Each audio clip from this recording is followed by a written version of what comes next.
David passes down his throne to Solomon, so the work of the kingdom of Israel continues.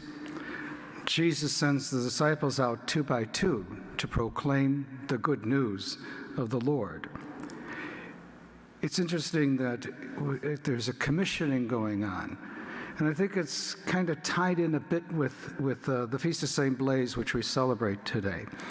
You know, we ask for, so that we don't have any diseases of the throat or any other illness. But as I've been reading the newspapers and checking out the other social media, it's amazing the words that are coming out of people's mouths today. I had the joy of living in Skokie and Rogers Park for over 20 years, heavily Jewish communities. And yet, what happened there this week in West Rogers Park is just appalling. People using their mouths and their words to debase a people. What's going on? The Chinese were blamed for the coronavirus, and the number of Asian atrocities has risen over 300% in the last 2 years. Words that came out of people's mouths. I remember as a child, I had heard the N-word in my neighborhood, and I repeated it in front of my parents.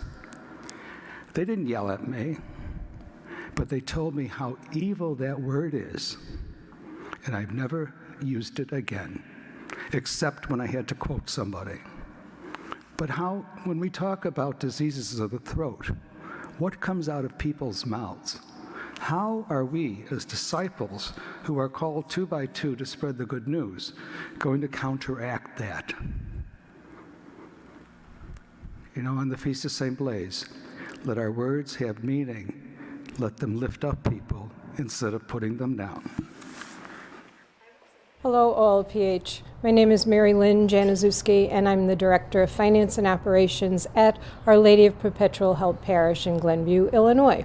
And this message comes to you with heartfelt gratitude and thanks for your ongoing generosity and support of OLPH Parish. This overwhelming generosity allows us to continue to serve and to minister to the parish community in so many different ways. So thank you, OLPH, for all you do. You are much appreciated.